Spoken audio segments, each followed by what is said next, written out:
A história do Brasil é manchada pelo sangue e pelo sofrimento dos povos indígenas, que tiveram suas terras invadidas e saqueadas pelos portugueses, que os submeteram e exterminaram. Os colonizadores se apropriaram das terras, das riquezas naturais e do trabalho indígena, impondo sua cultura, sua religião e seu poder político.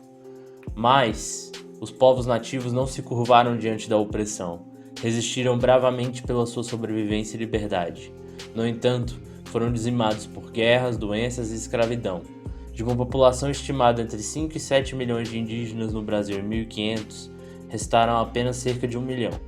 A colonização portuguesa deixou feridas abertas na história, na cultura e na identidade dos povos originários brasileiros. Hoje no Brasil, são 305 etnias e 274 línguas indígenas diferentes no território nacional. Algumas pessoas ignorantes acham que os povos nativos têm terra demais e não sabem aproveitá-la. Essas pessoas invadem e destroem o território e a natureza para enriquecer. Os indígenas sofrem violência e risco de vida por defenderem seus direitos. Eles lutam há muito tempo para que suas terras sejam reconhecidas e protegidas pela lei. A Constituição de 1988 prometeu demarcar todas as terras indígenas em 5 anos, mas isso não aconteceu. Para eles, a terra é mais do que um recurso, é parte de sua identidade e cultura.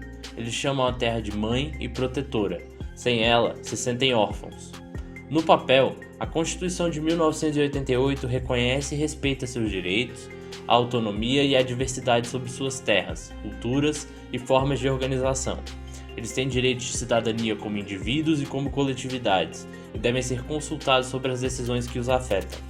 O Estado deve implementar uma política indigenista que valorize suas singularidades e vontades, e fortaleça suas dinâmicas sociais, sendo a FUNAI e o Ministério os órgãos responsáveis por coordenar essa política e promover o diálogo com o restante da sociedade nacional. Mas na realidade, os povos originários do Brasil continuam sendo vítimas de constantes violações de seus direitos, territórios e culturas, diante da indiferença e da cumplicidade da nação. Entre as múltiplas ameaças que os afligem, destacam-se a usurpação de suas terras por agentes predatórios, que saqueiam os recursos naturais, devastam o meio ambiente, semeiam doenças e violência nas comunidades, a desestruturação da FUNAI, órgão público incumbido de proteger seus direitos, que enfrenta reduções de orçamento, ingerências políticas e perseguições a servidores e lideranças, a paralisação e morosidade da demarcação de terras, que obstaculiza o reconhecimento legal de seus territórios ancestrais e favorece a invasão por estranhos, o racismo e a discriminação étnico-cultural, que fomentam preconceito, exclusão e violência, sobretudo contra os povos isolados e de recente contato. Segundo Daniel Munduruku, a economia indígena é baseada na relação de equilíbrio e respeito com a natureza, na cooperação e na solidariedade entre os membros da comunidade e na valorização da diversidade cultural. Em seus livros, ele mostra como os povos indígenas desenvolveram formas de produção, distribuição e consumo de bens e serviços que atendem às suas necessidades e preservam o meio ambiente. Ele também critica o modelo capitalista, que explora os recursos naturais, gera desigualdades e violências e desrespeita os direitos dos povos originários. Para ele, os indígenas são a última reserva moral dentro desse sistema. Além disso, ele reconhece que os indígenas não são isolados do mundo, que podem dialogar e aprender com outras culturas, desde que mantenham sua identidade e sua autonomia.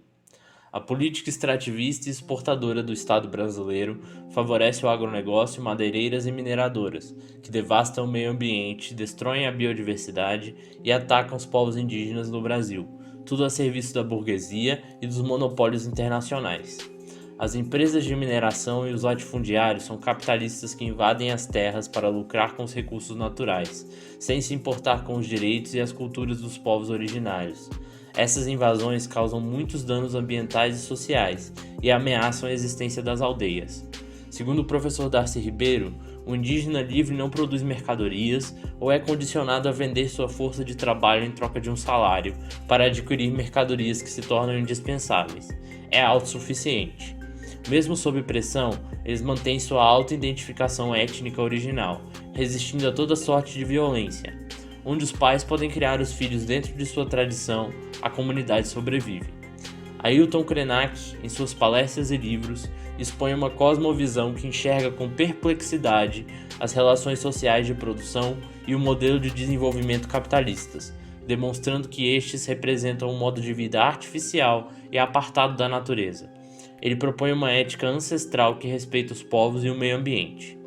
Para defender as terras indígenas, é preciso lutar contra o marco temporal, que limita seus direitos às terras que ocupavam em 1988, e fortalecer a mobilização e a articulação dos movimentos sociais que lutam pela demarcação e pela garantia dos seus territórios.